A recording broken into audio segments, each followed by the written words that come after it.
ಭಾರತೀಯ ಜನತಾ ಪಾರ್ಟಿ ಕರ್ನಾಟಕ ರಾಜ್ಯದ ಈ ವಿಶೇಷ ಸಂಘಟನಾತ್ಮಕ ಸಭೆಯ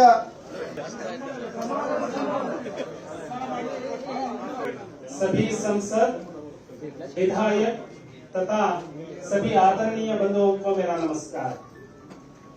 आज हम सभी के बीच में विश्व के सबसे बड़ी राजनीतिक दल जगತ್ತಿನ ಅತ್ಯಂತ ದೊಡ್ಡ ರಾಜಕೀಯ ಪಕ್ಷವಾದ ಭಾರತೀಯ ಜನತಾ ಪಕ್ಷದ ನೇತೃತ್ವವನ್ನು ವಹಿಸಿ ಇಂದು ನಮ್ಮೆಲ್ಲರ ಮಧ್ಯದಲ್ಲಿದ್ದಾರೆ।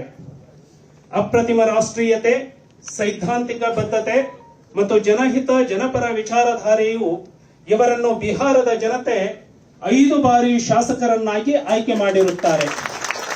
ಭಾರತೀಯ ಜನತಾ ಪಕ್ಷದ ಕಾರ್ಯಕರ್ತನಾಗಿ, ಶಾಸಕನಾಗಿ, ಮಂತ್ರಿಯಾಗಿ ತೋರಿದ ಕಾರ್ಯಕ್ಷಮತೆ, ಪಕ್ಷ ಸಂಘಟನೆಯ ಚತುರತೆ, ಕಾರ್ಯಕರ್ತರೊಂದಿಗಿನ ನಿರಂತರ ಸಂಪರ್ಕ ಬಿಹಾರದ ಬಂಕೀಪುರ ಎಂಬ ಪುಟ್ಟ ನಗರದಿಂದ ರಾಷ್ಟ್ರ ರಾಜಧಾನಿಗೆ ಇವರನ್ನು ಎಳೆದು ತಂದಿದೆ।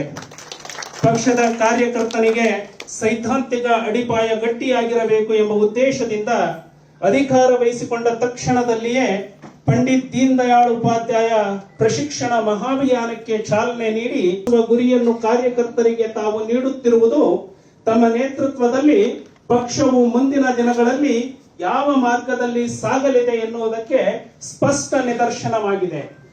आदरणीय नितिन नवीन जी, विश्व को सबसे पहले लोकतंत्र की परिकल्पना देने वाले भारत माता की, भारत माता की। नितिन नवीन आगे बढ़ो, नितिन नवीन जी आगे बढ़ो, नितिन नवीन जी आगे बढ़ो, नितिन नवीन जी आगे बढ़ो। भारत माता की, भारत ಮಾತಾ ಪ್ರಭಾರಿಗಳಾಗಿರುವಂತಹ ಸನ್ಮಾನ್ಯ ಡಾಕ್ಟರ್ ರಾಧಾ ಮೋಹನ್ ಅಗ್ರವಾಲ್ ಅವರನ್ನ ಆತ್ಮೀಯವಾಗಿ ಸಭೆಗೆ ಸ್ವಾಗತವನ್ನು ಕೋರ್ತಾ ಇದ್ದೇನೆ। ಕೇಂದ್ರ ಸಚಿವರಾಗಿರುವಂತಹ ನಮ್ಮೆಲ್ಲರ ನಾಯಕರಾಗಿರುವಂತಹ ಸನ್ಮಾನ್ಯ ಪ್ರಹ್ಲಾದ್ ಜೋಶಿ ಅವರನ್ನ ಆತ್ಮೀಯವಾಗಿ ಸಭೆಗೆ ಸ್ವಾಗತವನ್ನು ಕೋರ್ತಾ ಇದ್ದೇವೆ।